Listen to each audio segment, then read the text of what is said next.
Hello everyone, আশা করি সকলেই ভালো আছেন। টেক থেরাপির আরও একটি নতুন ভিডিওতে আপনাকে স্বাগতম। সিপিইউ কুলার সিপিইউ টেম্পারেচার সহনীয় মাত্রায় রাখার জন্য কাজ করে। তো বাজারে বিভিন্ন রকমের সিপিইউ কুলার পাওয়া যায়। একটি বক্স প্রসেসর কেনার সময় এই বক্সে একটি কুলার দেওয়া থাকে।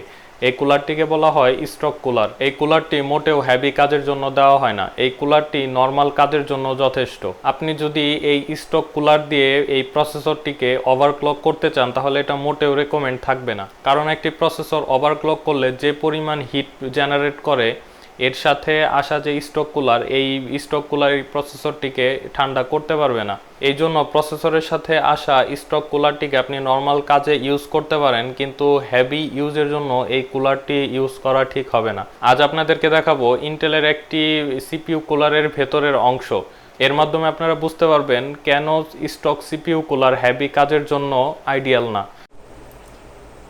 প্রসেসরের এই স্টক কুলারে মোট দুইটি ভাগ থাকে। উপরের অংশে 12 ভোল্টের একটি পিডব্লিউএম ফ্যান এবং নিচের অংশে অ্যালুমিনিয়াম হিটসিঙ্ক থাকে। এই হিটসিঙ্কটি অন্যান্য খোলা 150 বা 200 টাকার স্টক কুলারের থেকে বেশ অনেকটাই মোটা এবং কিছুটা ভারী।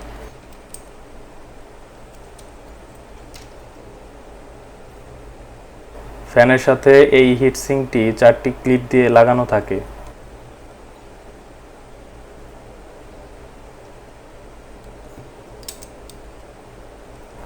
ক্লিপগুলো হিটসিঙ্ক থেকে সরিয়ে নিয়ে হিটসিঙ্কটিকে উপর দিকে টান দিলে হিটসিঙ্কটি উঠে আসবে। এখানে বেশি জোরে চাপ দিলে ক্লিপগুলো ভেঙে যেতে পারে।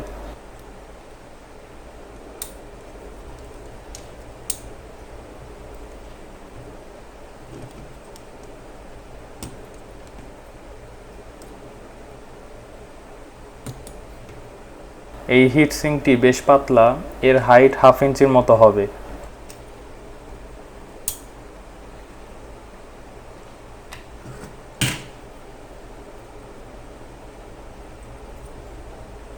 এই হিটসিঙ্ক নর্মাল কাজে সিপিইউকে ঠান্ডা রাখতে পারলে সিপিইউ 100% লোডে অতিরিক্ত গরম হলে তার নির্দিষ্ট তাপমাত্রায় রাখতে পারবে না।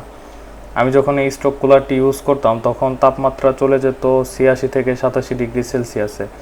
নর্মাল ইউজে এই স্টক কুলার 55 থেকে 65 ডিগ্রি সেলসিয়াসের মধ্যে এর টেম্পারেচার থাকতো। আর এ কারণে স্টক সিপিইউ কুলার হেভি ইউজের জন্য কখনোই আইডিয়াল চয়েস না। আজকের এই ভিডিওটি এই পর্যন্তই। আশা করি আজকের এই ভিডিওটি দেখার মাধ্যমে আপনারা বুঝতে পেরেছেন স্টক কুলার কেন হেভি কাজের জন্য আইডিয়াল না। তো দেখা হয়ে যাবে অন্য আরেকটি ভিডিওতে। সে পর্যন্ত সকলেই ভালো থাকুন। আল্লাহ হাফেজ।